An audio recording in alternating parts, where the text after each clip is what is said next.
വാർത്തകൾ വിശദമായി. ജില്ലയിൽ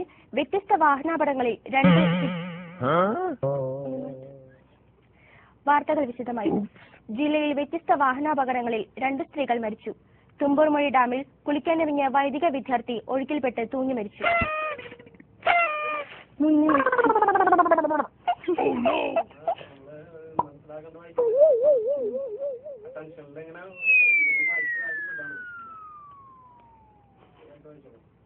ജനവികാരം മനസ്സിലാക്കി കോർപ്പറേഷൻ സമരസമിതിയുമായി ചർച്ച ചെയ്ത് പ്രശ്നം പരിഹരിക്കണമെന്ന് ലാലൂർ മലിനീകരണ വിരുദ്ധ സമരസഹായ സമിതി വാർത്താസമ്മേളനത്തിൽ ആവശ്യപ്പെട്ടു. ചാവക്കാട് എരക്കഴിയൂരിൽ വീടിന് തീപിടിച്ച് രോഗിയായ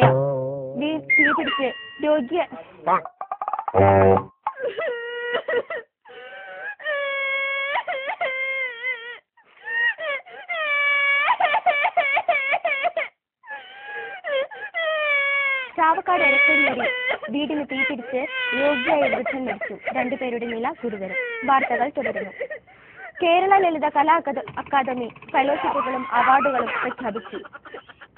ആർഷഭാരതത്തിന്റെ സനാതന ബിംബങ്ങളിൽ ഏറെ പ്രാധാന്യമുള്ള രുദ്രാക്ഷത്തെ അടുത്തറിയുവാൻ പൂരനഗരിയിൽ ഒരുക്കിയ രുദ്രാക്ഷ പ്രദർശനം ഏറെ വിജ്ഞാനപ്രദമാകുന്നു.